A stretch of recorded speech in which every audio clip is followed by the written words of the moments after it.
জুবিন গাৰ্গৰ প্ৰথম প্ৰেম বা এনেকুৱা কিবা আছিল নেকি, কিবা স্মৃতি? প্ৰথম প্ৰেম বুলি ক'লে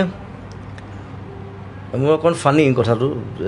সাধাৰণতে সেইটো বয়সত মানুহ প্ৰেমত নপৰে। মই নাৰ্চাৰীতে প্ৰেমত পৰিছিলোঁ এজনী ছোৱালী।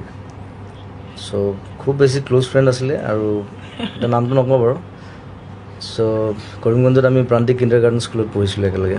আৰু তাৰপিছত কৰিমগঞ্জত আমি প্ৰায় 8 বছৰ আছিলোঁ। সিহঁত 3 বছৰমান থাকি পেলাই তাহাঁতে ট্ৰান্সফাৰ হৈ গ'ল। চ' ক্লাছ 2 মান পাওঁতে এতিয়া ট্ৰান্সফাৰ হৈ গুচি গৈছিলে। আৰু ইণ্টাৰেষ্টিংলি এই গোটেই কাহিনীটো মোৰ এটা গান আছে ৰুমাল গানটোত সেই গোটেই কাহিনীটো মই বিৱৰণ দিছোঁ।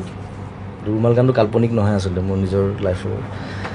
আৰু ইণ্টাৰেষ্টিংলি গুৱাহাটীত আহি তাৰপিছত মই জুবিন গাৰ্গ হোৱাৰ পিছত NK প্ৰডাকশ্যনৰ মালিক দেৱ বৰকটকী আৰু মই প্ৰায় আমি 18 বছৰমান একেলগে ভাড়া কৰি আছিলোঁ ভাড়াঘৰত।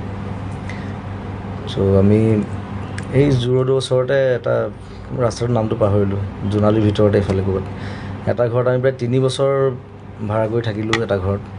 তাৰপিছত আমি ঘৰটো শ্বিফ্ট কৰিলোঁ বেলেগ জেগাত। আৰু ইণ্টাৰেষ্টিংলি যিদিনা শ্বিফ্ট কৰিছোঁ ঘৰটো, বস্তু বাহিনী লৈ আমি ওলাই আহিছোঁ, সেইদিনা গম পাইছোঁ যে এই ছোৱালীজনী কিনাৰ ঘৰটোতে থাকে, নেইবাৰ। চ' তেতিয়া মই গম পাই পেলাই তাইক মাতিবলৈ গ'লোঁ, কথা পাতিলোঁ। তাৰপিছত মই সুধিলোঁ তাইক, মই বোলো তুমি ইমান দিন মাত দিবলৈ কিয় অহা নাছিলে? তাই কৈছে তুমি ইমান ডাঙৰ মানুহ হৈ গ'লা, মোৰ ভয় লাগিল কিজানি চিনি নোপোৱা বুলি। এনিৱে তাই এতিয়া তাতে থাকে, আৰু আমি তাৰপিছত শ্বিফ্ট কৰি গুচি আহিলোঁ। আৰু গোটেই ঘটনাটো ইণ্টাৰেষ্টিং, অলপ চিনেমেটিক, কিন্তু মোৰ প্ৰথম প্ৰেমৰ ষ্টৰিটো এইটোৱে আৰু।